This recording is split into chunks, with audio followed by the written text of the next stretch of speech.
बिस्मिल्लाहिर्रहमानिर्रहीम। अस्सलाम वालेकुम स्टूडेंट्स, आई एम तहमीना वकील और आज हम बीएससी इनऑर्गेनिक केमिस्ट्री का लेक्चर 4 स्टार्ट करने लगे हैं, which is about the reactions of acid and basis. जब हम reaction of acid and basis की बात करते हैं तो इसमें सबसे पहले हमारे पास आ जाता है प्रॉपर्टीज़ के बारे में। ठीक है, प्रॉपर्टीज़ जैसे हमें पता है प्रॉपर्टीज़ दो तरह की होती है, एक है फिज़िकल प्रॉपर्टीज़ और एक है केमिकल प्रॉपर्टीज़। किसी भी सब्सटेंस की फ़िज़िकल प्रॉपर्टी डिपेंड करती है कि वो किस तरह का है, मतलब सॉलिड है, लिक्विड है, गैस है, फ़िज़िकल स्टेट क्या है, उसका मेल्टिंग पॉइंट, बॉइलिंग पॉइंट क्या है। ठीक है, अब चूँकि हम बात कर रहे हैं एसिड और बेसिस की, तो जो सबसे मेन डिफरेंशिएटिंग फिज़िकल प्रॉपर्टी है बिटवीन एसिड एंड बेस वो है उनका टेस्ट। तो अगर हम एसिड की बात करते हैं तो एसिड का सोर टेस्ट होता है, मतलब खटास होती है। मतलब आप जितने भी नेचुरल फ्रूट्स देखो, जैसे ऑरेंजेस हैं, लाइक लेमन है, तो इनमें सिट्रिक एसिड होता है, तो वो क्या है, एक ऑर्गेनिक एसिड है। तो वो जो सॉरनेस आती है किसी भी चीज़ में, वो due to the presence of acid होती है उसमें मौजूद। ठीक है, दूसरा बेस की अगर हम बात करें तो बेस का जो टेस्ट है वो बिटर होता है, कड़वा कड़वा टेस्ट होता है इसका। इसकी मैं आपको इस तरह एग्जांपल दे सकती हूँ, जैसे अगर कभी नहाते हुए गलती से शैम्पू या साबुन आपके मुंह में चला जाए तो आपको लगेगा कि वो कड़वाहट सी आएगी हल्का सी। ठीक है, तो वो जो है वो due to the base present in that soap और शैम्पू, जिसकी वजह से उसका बिटर टेस्ट आता है। ठीक है, तो ये आपके पास थी फिज़िकल प्रॉपर्टीज़ और इनका टेस्ट। दूसरी, और यहाँ पे चूँकि हम एसिड और बेसिस के रिएक्शंस को डिस्कस कर रहे हैं, तो हम यहाँ डिस्कस करेंगे केमिकल प्रॉपर्टीज़ को। केमिकल प्रॉपर्टीज़ किस वजह से होती हैं? It is due to different bonds and the outer electrons are involve. Different तरह के जो बॉन्ड्स हैं, डिफरेंट तरह के इलेक्ट्रॉन्स हैं उन एसिड में, बेसिस में, उसकी वजह से जो प्रॉपर्टीज़ होंगी उनको हम केमिकल प्रॉपर्टीज़ करेंगे। और आज का जो हमारा टॉपिक है रिएक्शन, वो एक्चुअली सारे का सारा बेस कर रहा है केमिकल प्रॉपर्टीज़ पे। अब इसमें फ़र्स्ट कैटेगरी ऑफ रिएक्शन जो है it is neutralization reaction. Neutralization reaction आप 9-10 से पढ़ रहे हैं। बेसिकली न्यूट्रलाइजेशन रिएक्शन क्या होता है, that a acid and a base, कोई भी एसिड किसी भी बेस से रिएक्ट करता है and it produced salt along with water. ठीक है, अब अगर हम यहाँ पे सॉल्ट की बात करें तो सॉल्ट कोई भी आयनिक कंपाउंड हो सकता है। अब हम इसमें एग्जांपल ले लेते हैं यहाँ पे HCl hydrochloric acid along with sodium hydroxide. HCl क्या है, it is a strong acid, और सोडियम हाइड्रोक्साइड क्या है, it is a strong base. जब ये आपस में रिएक्ट करते हैं they produce sodium chloride and water. Sodium chloride अब यहाँ पे क्या चीज़ है, इट इज़ अ सॉल्ट। ठीक है, तो ये आपके पास सोडियम क्लोराइड, और आपको पता है कि सोडियम क्लोराइड में सोडियम आयन होता है और क्लोराइड आयन होता है, तो ये आपके पास क्या है, आयनिक कंपाउंड है। अब ये जो न्यूट्रलाइजेशन रिएक्शन है it is actually a reaction of water making. Water making किस तरह से, देखिए हमारे पास जो HCl है, ठीक है, HCl में से हाइड्रोजन आयन प्रोड्यूस्ड होते हैं और क्लोराइड आयन मौजूद होते हैं। ठीक है, दूसरा आपके पास है सोडियम हाइड्रोक्साइड। सोडियम हाइड्रोक्साइड में सोडियम आयन मौजूद होते हैं और इसमें हाइड्रोक्सिल आयन मौजूद होते हैं। तो basically the reaction between HCl and sodium hydroxide is the reaction between these 4 category of ions. ठीक है, अब इस केस में क्या होता है कि सोडियम और क्लोरीन, जैसे हमने कहा कि सॉल्ट क्या है, इट इज़ आयनिक कंपाउंड, और आयनिक कंपाउंड किससे मिलके बनता है, केटाइन और एनाइन। तो यहाँ पे आपके पास सोडियम और chloride, sodium ion chloride ion वो रिएक्ट करेंगे and they produced sodium chloride. ठीक है। दूसरा आपके पास पीछे क्या चीज़ रह गई है, प्रोटॉन और हाइड्रोक्सिल। तो ये प्रोटॉन और हाइड्रोक्सिल रिएक्ट करेंगे एंड दे प्रोड्यूस्ड वाटर। तो एक्चुअली आपके पास कोई भी एसिड हो, कोई भी बेस हो, जो ओवरऑल रिएक्शन होता है वो होता है between proton from acid and hydroxyl from a base to produced water. तो आपके पास बेसिकली जो रिएक्शन है एसिड और बेस का वो है वाटर फॉर्मेशन का रिएक्शन, जिसमें proton it comes from acid and hydroxyl ion it comes from a base. अब यहाँ पे दूसरी एग्जांपल है। अब अगर यहाँ पे आप गौर करें तो magnesium hydroxide it is a base, HCl या hydrochloric acid it is an acid. ठीक है। तो ये आपस में रिएक्ट कर रहे हैं और सॉल्ट और वाटर प्रोड्यूस्ड हो रहा है। ठीक है। अब अगर मैं कहूँ कि एसिड, ये चूँकि बेस जो है ये वीक बेस है, magnesium hydroxide it is a weak base. जो वीक बेस है वो कम्प्लीटली आयनाइज्ड नहीं होती इन वाटर, तो वो मैग्नीशियम हाइड्रोक्साइड की फॉर्म में होगी। HCl चूँकि स्ट्रॉन्ग एसिड है तो वो कम्प्लीटली आयनाइज्ड हो जाएगा एंड इट प्रोड्यूस्ड प्रोटॉन्स।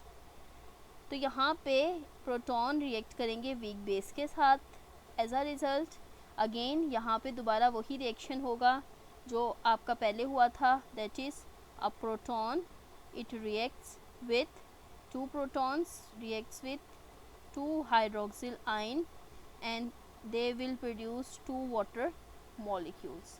ठीक है। अब चूँकि यहाँ पे मैग्नीशियम हाइड्रोक्साइड थी तो मैग्नीशियम आयंस जो है पीछे सोल्यूशन में रह जाएंगे। अब ये जो न्यूट्रलाइजेशन रिएक्शंस हैं these are actually the category of metathesis reaction. Metathesis reactions वो रिएक्शंस होते हैं जिसमें के दो कंपाउंड एक्वस सॉल्यूशन में रिएक्ट करते हैं to produced new compound by interchanging their radical और ions without change in their oxidation number. अब अगर मैं उसी डेफिनेशन को मेटाथीसिस रिएक्शन को यहाँ अप्लाई करूँ तो यहाँ पे आप देखें HCl एंड सोडियम हाइड्रोक्साइड, ये दो कंपाउंड हैं, इनका एक्वस सॉल्यूशन है। एक्वस सॉल्यूशन में HCl कौन से आयन में है, proton and chloride. Sodium hydroxide किस फॉर्म में है, सोडियम एंड हाइड्रोक्साइड। तो रिएक्शन किस तरह से होगा, by the interchanging of their ions. यहाँ पे देखिए HCl का क्लोराइड एक्सचेंज हो जाएगा सोडियम के साथ टू प्रोड्यूस्ड सोडियम क्लोराइड। ठीक है। और सोडियम हाइड्रोक्साइड का हाइड्रोक्सिल एक्सचेंज हो जाएगा प्रोटॉन के साथ टू प्रोड्यूस्ड वाटर। अब इस केस में इनकी ऑक्सीडेशन स्टेट पे कोई फ़र्क नहीं पड़ रहा, सिर्फ और सिर्फ there is an exchange of ions, एक एसिड और एक बेस। ठीक है। इनके आपस में आयन की एक्सचेंजिंग है but there is no change in their oxidation number. Oxidation number क्या चीज़ होती है, ऑक्सीडेशन नंबर आपके पास किसी भी मॉलिक्यूल में या कंपाउंड में एक एटम के ऊपर अपेरेंट चार्ज होता है। ठीक है। और जब हम रिडॉक्स या रिडक्शन ऑक्सीडेशन रिएक्शंस की बात करते हैं तो उसमें वो नंबर चेंज हो सकता है। अभी हम नेक्स्ट जो अभी देखेंगे रिएक्शन उसमें रिडॉक्स रिएक्शन को डिस्कस करेंगे अभी इसी लेक्चर में कि रिडॉक्स रिएक्शन क्या होते हैं और किस तरह से इलेक्ट्रॉन के लूज से या गेन से उनका नंबर चेंज होता है। Now the second category of reaction it is the acid base reaction with gas formation। अब ये सेकेंड कैटेगरी ऑफ रिएक्शन है, ये वो रिएक्शन है जिसमें कि आपके पास डिफरेंट यहाँ पे कंपाउंड्स हैं लाइक कार्बोनेट्स, सल्फाइड, बाइकार्बोनेट्स। ठीक है। अब ये क्या है, डिफरेंट कंपाउंड्स हैं। ये सोडियम के भी हो सकते हैं, पोटेशियम के भी। जैसे अगर सोडियम के होंगे तो आपके पास यहाँ पे सोडियम कार्बोनेट बन जाएगा। सोडियम सल्फ़र अगर सल्फ़ाइड सोडियम के साथ होगा तो सोडियम सल्फ़ाइड बन जाएगा। अगर सोडियम सल्फ़ाइड होगा तो sodium sulphide, sodium by carbonate, या पोटेशियम के ये तमाम कंपाउंड्स, या मैग्नीशियम के। तो ये क्या है, basically these are the compounds जो कि किसी भी मेटल के साथ रिएक्ट करके बन सकते हैं। तो दी कौन कौन से हैं, कार्बोनेट है, सल्फाइड है, बाइकार्बोनेट। ठीक है, इसको जब किसी भी एसिड के साथ रिएक्ट करवाया जाता है इन कंपाउंड्स को, तो क्या प्रोड्यूस्ड होता है, gaseous product that have low solubility. ठीक है, जिसकी के सॉलेबिलिटी कम हो, लो सॉलेबिलिटी। अब ऐसी गैशियस प्रोडक्ट्स प्रोड्यूस होंगी जो डिज़ोल्व नहीं होंगी बल्कि वो बबल अप कर जाएंगी थ्रू द रिएक्शन मिक्सचर, मतलब आपको गैस निकलती हुई महसूस होगी। अब यहाँ पे आपके पास डिफरेंट रिएक्शंस हैं इसके एग्जांपल्स के। ठीक है, अगर आप फर्स्ट देखें तो सोडियम कार्बोनेट है। ठीक है, इट रिएक्ट्स विद एसिड, जो फर्स्ट जैसे मैंने आपको बताया था। तो कार्बोनेट यहाँ रिएक्ट कर रहा है एसिड के साथ, और इस केस में कौन सी गैस प्रोड्यूस्ड हो रही है, कार्बन डाइऑक्साइड। ऐसे गैस जिसकी के सॉलिबिलिटी लो है। या आपको पता है, या आप बेहतर जानते हैं कि इवन कार्बोनेटेड ड्रिंक्स भी होती हैं। ठीक है, उसको भी अगर आप थोड़ा सा शेक करके ओपन करें तो उसके अंदर जितनी कार्बन डाइऑक्साइड डिज़ोल्व फॉर्म में होती है वो एलिमिनेट कर जाती है, वो रिमूव हो जाती है इन एयर। ठीक है, तो इस केस में इसको इस रिएक्शन को यहाँ पे एक्सप्लेन किया गया है ओपन फॉर्म में। ये देखिए, ये आपका सोडियम कार्बोनेट से कार्बोनेट आया है और एसिड से प्रोटॉन आए हैं। तो बेसिकली रिएक्शन इन दो के दरमियान हो रहा है। Carbonate ion they reacts with proton to produced water and carbon dioxide. तो इस केस में ये गैशियस प्रोडक्ट प्रोड्यूस्ड हुई है जो कि लो सॉलिबिलिटी रखती है और रिएक्शन मिक्सचर से एस्केप कर जाएगी।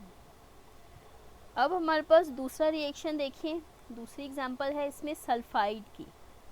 ठीक है, अच्छा दूसरी बात, ये तो आपके पास था carbonate. The similar behaviour is shown with sodium bicarbonates.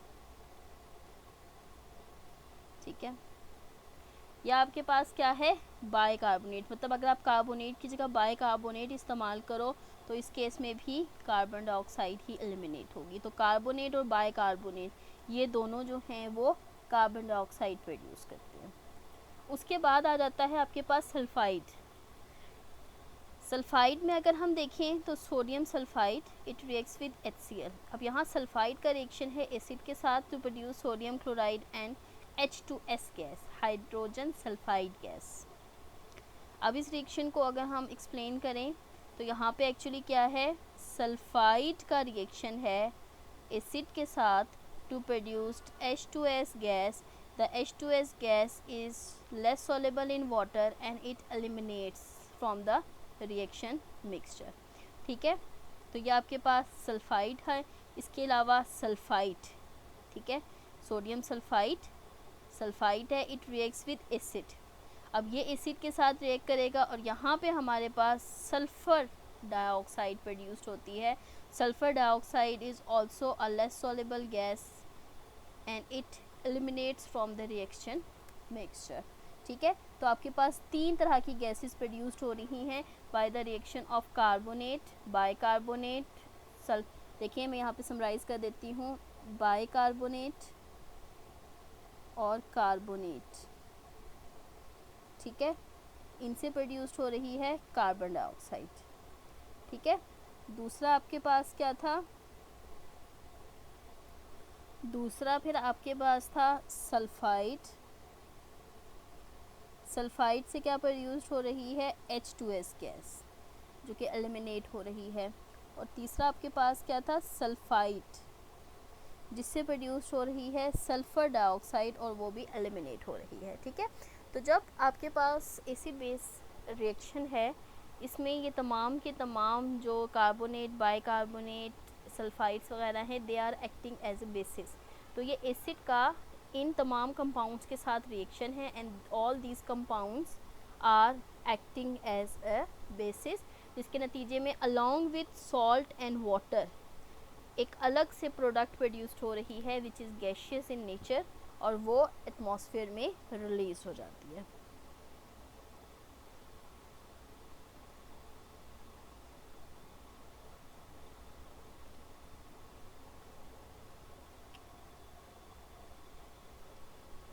Third category of reaction is called as complexation reactions.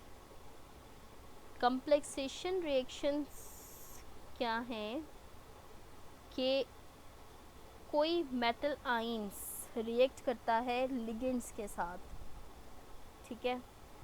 अब इस केस में मेटल आइंस क्या हैं आपके पास, दे आर लेविस एसिड्स, ठीक है। और कोई भी ऐसी स्पीशी के जिस पे लोन पेयर हों, ठीक है, इस पे इलेक्ट्रॉन्स हों, they are acting as Lewis base, ठीक है। तो metal ions positively charge metal ions हैं, इलेक्ट्रॉन डेफिशिएंट स्पीशीज़ हैं जो इलेक्ट्रॉन पेयर को एक्सेप्ट कर सकती हैं, क्योंकि अकॉर्डिंग टू लेविस कॉन्सेप्ट आपके पास एसिड्स क्या हैं, they are electron pair acceptor, और लेविस बेसिस क्या हैं, they are electron pair donor. तो एक्चुअली इलेक्ट्रॉन्स डोनेट होते हैं फ्रॉम बेसिस टू एसिड्स, ठीक है, by the formation of a coordinate covalent bond, ठीक है। तो इसके नतीजे में जो स्पीशी प्रोड्यूस्ड होती है it is called as complex ion, ठीक है। यहाँ पे देखिए आपके पास इस तरह से सिल्वर है, सिल्वर के साथ दो अमोनिया कोऑर्डिनेट कोवेलेंट बॉन्ड बना रहे हैं, ठीक है। ओवरऑल चूँकि यहाँ पे अमोनिया न्यूट्रल है तो इस पे ओवरऑल पॉजिटिव चार्ज आएगा, क्योंकि positive is the charge of silver. तो आपके पास इस तरह से सिल्वर का कॉम्प्लेक्स बन जाता है। कॉम्प्लेक्स में आपके पास जो है वो दो कोऑर्डिनेट कोवेलेंट बॉन्ड इन्वॉल्व हैं। अब इसके लिए अगर हम रिएक्शन कांस्टेंट की एक्सप्रेशन लिखें, तो जैसे मैंने आपको लास्ट लेक्चर में बताया था कि किसी भी रिएक्शन के लिए के सी किस चीज़ के इक्वल होता है, it is equals to products over reactants concentration. अब इस रिएक्शन के लिए प्रोडक्ट क्या है, सिल्वर अमोनिया कॉम्प्लेक्स, और रिएक्टेंट्स क्या है, silver ion and ammonia ion, ठीक है, अमोनिया मॉलिक्यूल। अब इस केस में जो इक्विलिब्रियम कांस्टेंट एक्सप्रेशन बनेगा वो है इस कॉम्प्लेक्स आयन की कंसंट्रेशन प्रोडक्ट की डिवाइडेड बाय रिएक्टेंट्स कंसंट्रेशन, ठीक है। यहाँ अमोनिया के ऊपर स्केयर है, ये स्केयर क्यों है, क्योंकि यहाँ पे 2 अमोनिया हैं। जितने ज़्यादा कोफिशिएंट होते हैं बैलेंस केमिकल इक्वेशन में उतने ही उसके साथ स्केयर या क्यूब आ जाता है। इसकी for this reaction the value is 1.7 into 10⁻⁷, ठीक है। तो यहाँ पे जो इक्विलिब्रियम कांस्टेंट आया है for the formation of this complex it is called as stability constant और complex constant, formation constant sorry. So ये आपके पास के एफ क्या है, इट इज़ फॉर्मेशन कांस्टेंट और स्टेबिलिटी कांस्टेंट। ये जो के एफ है ये हमें इंफॉर्मेशन देता है about the stability of the complex, इसीलिए इसको स्टेबिलिटी कांस्टेंट भी कहा जाता है। जितनी लार्ज वैल्यू होगी के एफ की उतना ही वो कॉम्प्लेक्स स्टेबल होगा, ठीक है। मतलब कि एक लिविस एसिड और लिविस बेस का आपस में रिएक्शन है, तो जितना स्ट्रॉन्ग रिएक्शन होगा उतना ही स्ट्रॉन्ग कॉम्प्लेक्स प्रोड्यूस्ड होगा। अब आपके पास लार्ज के एफ है तो स्टेबल कॉम्प्लेक्स प्रोड्यूस्ड हो रहा है, और इसी तरह से अगर आपके पास स्मॉल के एफ वैल्यू होगी तो लेस स्टेबल कॉम्प्लेक्स प्रोड्यूस्ड होगा। अब यही जो रिएक्शन हमने देखा अगर इसको हम रिवर्सिबल वे में लिखें, ठीक है, that is the complex it dissociate into silver ion and ammonia, 2 molecules of ammonia जो उसमें अटैच थे। आपके पास कॉम्प्लेक्स है, कॉम्प्लेक्स में एक सिल्वर आइन है, 2 अमोनिया है। जब वो डिसोसिएट होंगी तो 2 अमोनिया और 1 सिल्वर आइन प्रोड्यूस्ड होगा। तो जब हम इसके लिए इक्विलिब्रियम कांस्टेंट एक्सप्रेशन लिखते हैं तो इस केस में प्रोडक्ट्स क्या हैं, सिल्वर आइन और अमोनिया, 2 अमोनिया है तो इसका स्केयर आ गया, divided by complex ion concentration. ठीक है, अब इस केस में ये जो आपके पास इक्विलिब्रियम कांस्टेंट की वैल्यू आई है, ठीक है, K D, this is called as dissociation constant.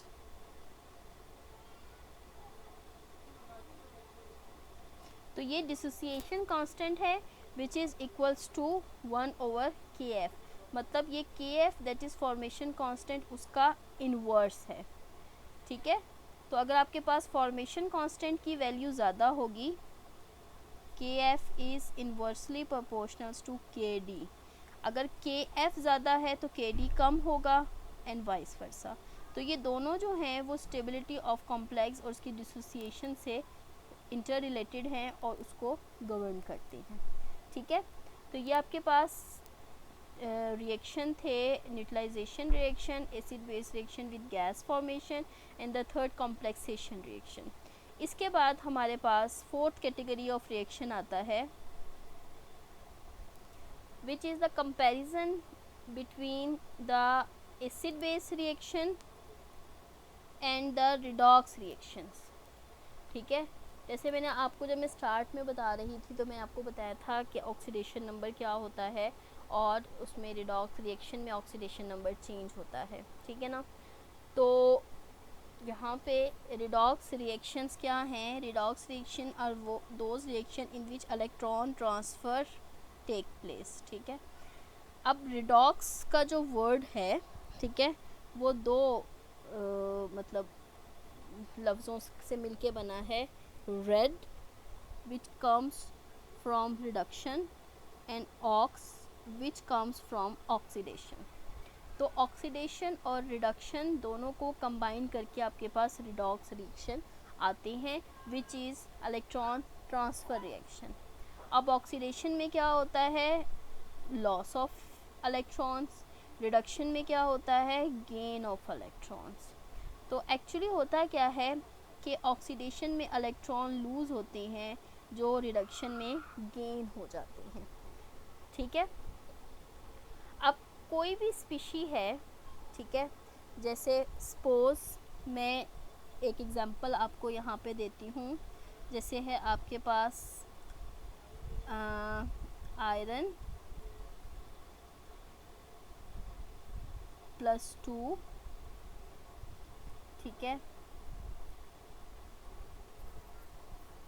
इसमें से इलेक्ट्रॉन लूज़ हो जाएगा and it will be converted into iron 3। अब इस केस में क्या हो रहा है, इलेक्ट्रॉन लूज़ हो रहा है, so this reaction is oxidation reaction. ठीक है, दूसरा अगर इसको मैं इन्वर्स करके लिखूं, that is iron +3 plus electron to converted into iron +2। अब इसमें चूँकि इलेक्ट्रॉन गेन हो रहा है सो इट इज़ रिडक्शन। ठीक है, अब अगर आप गौर करें तो चाहे ऑक्सीडेशन हो चाहे रिडक्शन हो, ऑक्सीडेशन स्टेट चेंज हो रही है। ऑक्सीडेशन स्टेट कैसे चेंज हो रही है, जैसे देखें आपके पास यहाँ पे आयरन 2 से 3 में जा रहा है और यहाँ पे 3 से 2 में जा रहा है। तो ये तो आपके पास बात हो गई ऑक्सीडेशन और रिडक्शन की और इसके ऑक्सीडेशन नंबर की, कि जब भी ऑक्सीडेशन या रिडक्शन होती है तो ऑक्सीडेशन नंबर चेंज होता है। अब इसमें एक और टर्म है that is oxidising agent and reducing agents. Oxidising agents क्या होते हैं, विच टेक्स इलेक्ट्रॉन। ठीक है, मतलब रिडक्शन और ऑक्सीडाइजिंग एजेंट, मतलब कोई भी ऐसी स्पीशी जिस पे रिडक्शन हो रही हो, it is acting as an oxidising agent. क्योंकि देखिए रिडक्शन क्या है, gain of electron, oxidising agent क्या है, विच टेक्स इलेक्ट्रॉन, एक ही बात है, ठीक है। तो जिस किसी स्पीशी पे, किसी एटम पे, जिस किसी मॉलिक्यूल में इलेक्ट्रॉन्स ऐड हो रहे हों, that molecule, that atom, that compound is acting as an oxidising agent, ठीक है। दूसरा reducing agent which donates electron, मतलब ऑक्सीडेशन जिस पे हो रही हो, ऑक्सीडेशन क्या है, लूज ऑफ इलेक्ट्रॉन, तो जो कोई इलेक्ट्रॉन डोनेट करता है जिसमें से इलेक्ट्रॉन लूज हो जाता है, it is acting as a reducing agent, ठीक है। तो कोई भी ऐसा मॉलिक्यूल, एटम, कंपाउंड जिसमें के इलेक्ट्रॉन लूज़ हो रहे हैं, जिसके ऑक्सीडेशन स्टेट ऐसे चेंज हो रही हो कि इलेक्ट्रॉन लूज़ हो रहे हों, so that compound is acting as a reducing agent। अब अगर हम इसी ऑक्सीडाइजिंग और रिड्यूसिंग एजेंट वाले कॉन्सेप्ट को अप्लाई करें ऑन एसिड एंड बेसिस, तो हमारे पास एक बहुत ही वेल नोन कॉन्सेप्ट है about acid and bases, which is called as sandwich concept, ठीक है। ये अभी आपने पढ़ा भी था जब आप डिफरेंट कॉन्सेप्ट्स देख रहे थे एसिड एंड बेसिस के, तो उसमें ये लास्ट कॉन्सेप्ट था। अकॉर्डिंग टू दिस एसिड्स क्या हैं, एसिड कोई भी वो स्पीशी है जो कि केटाइंस दे सकें, मतलब जो कि पॉजिटिव चार्ज प्रोड्यूस कर सकें, जब वो खुद पॉजिटिव चार्ज होंगी then they can combine with anions और इलेक्ट्रॉन्स, क्योंकि पॉजिटिव चार्ज स्पीशीज़ ही एनाइंस के साथ कंबाइन करती हैं। अब चूँकि ये एसिड हैं तो they should neutralise a base, ठीक है, बेस को न्यूट्रलाइज करें। और according to Lewis acid, sandwich concept actually तमाम के तमाम जितने भी थे ना कॉन्सेप्ट, उनका कंबाइन करके एक कॉन्सेप्ट बना था। तो फोर्थ, वो इलेक्ट्रॉन पेयर को एक्सेप्ट कर सकें, ठीक है। अभी हमने देखा था कि वो स्पीशीज़ जो कि इलेक्ट्रॉन पेयर को एक्सेप्ट कर सकती हैं या इलेक्ट्रॉन्स को एक्सेप्ट कर सकते हैं, they are considered as oxidizing agents। तो इस तमाम डिस्कशन से हम क्या नतीजा निकालते हैं कि जो एसिड्स हैं they are considered as oxidising agents, ठीक है। फिर आ जाएं बेस पे। अकॉर्डिंग टू ये सैंडविच कॉन्सेप्ट, जो कि तमाम कॉन्सेप्ट का मिक्सचर है, बेस क्या है, base is the species which give anions, ठीक है, A9 प्रोड्यूस करते हैं या इलेक्ट्रॉन्स देते हैं, चूँकि एनाइंस हैं so they should combine with cations. Third, they should neutralise with an acid, ठीक है, एसिड के साथ ही न्यूट्रलाइज होंगे। और last one, the electron pair donor, जो कि लिविस बेस की डेफिनेशन में आ जाती है। अब चूँकि ये इलेक्ट्रॉन को डोनेट कर रहे हैं, ठीक है, इलेक्ट्रॉन कौन डोनेट करता है, रिमूवल ऑफ इलेक्ट्रॉन किस में होती है, ऑक्सीडेशन में, और ऑक्सीडेशन किस पे होती है, रिड्यूसिंग एजेंट्स पे। So according to you sandwich concept, आपकी जो बेसिस हैं they are acting as reducing agents. तो यहाँ पे हमारे पास इन दोनों कॉन्सेप्ट्स का कम्बिनेशन हो गया, रिडॉक्स रिएक्शंस का और एसिड बेस रिएक्शंस का। कि हमने रिडॉक्स रिएक्शंस के थ्रू देखा कि ऑक्सीडेशन क्या है, रिडक्शन क्या है, और कौन से कंपाउंड्स ऑक्सीडाइजिंग होते हैं और कौन से रिड्यूसिंग होते हैं। और उसी चीज़ के अकॉर्डिंग हमने एसिड्स और बेसिस को उन्हीं कैटेगरी में क्लासिफाई कर दिया कि एसिड्स जो हैं they are oxidising agents and bases they are reducing agents. अब अगर हम इसी चीज़ को, इस सारे कॉन्सेप्ट को अप्लाई करते हैं on a simple compound, simple reaction किसके दरमियान है, बिटवीन सोडियम एंड क्लोरीन, ठीक है।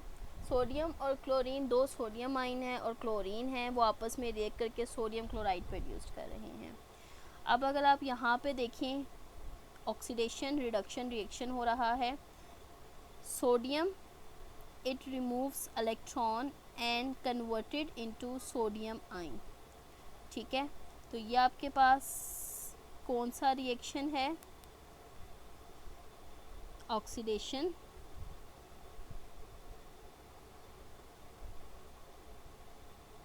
ठीक है। और यहाँ पे क्या हो रहा है, gain of electron, so it is reduction. तो इसका मतलब क्या है, sodium is acting as a reducing agent और chlorine is acting as an oxidising agent. ठीक है, तो आपके पास जो रिएक्शन हो रहा है between sodium and chlorine to produce sodium chloride, it is actually a reaction between oxidizing and reducing agent. Similarly एक और रिएक्शन है between zinc and proton। यहाँ पे जिंक जो है वो कन्वर्ट हो रहा है जिंक आयन में। तो ये सिमिलर रिएक्शन है जैसे सोडियम में हो रहा था। तो जिंक जब जिंक आयन में कन्वर्ट हो रहा है तो इस पर ऑक्सीडेशन हो रही है and zinc is acting as a reducing agent. Secondly आपके पास क्या है, प्रोटॉन कन्वर्ट हो रहा है हाइड्रोजन गैस में। ठीक है, ये आपके पास रिएक्शन है between 2 proton plus 2 electron 2 converted into hydrogen gas. तो ये आपके पास क्या है, रिडक्शन। ठीक है, so proton is acting as a oxidising agent. अब आपने सैंडविच कॉन्सेप्ट के अकॉर्डिंग देखा था कि जितनी भी रिड्यूसिंग एजेंट्स हैं दे आर बेसिस और जितने ऑक्सीडाइजिंग एजेंट्स हैं दे आर एसिड। तो ये जो रिएक्शन है between zinc and proton to produce zinc ion and hydrogen gas, it is actually acid base reaction. ठीक है, जिसमें जिंक मेटल जो है वो एज ए बेस एक्ट कर रही है और प्रोटॉन्स जो हैं वो एज एन एसिड एक्ट कर रहे हैं। ठीक है, so this is all about today's lecture, जिसमें हमने डिफरेंट रिएक्शंस को डिस्कस किया जो कि डिफरेंट एसिड बेसिस के दरमियान हो रहे थे, डिफरेंट टाइप ऑफ रिएक्शन।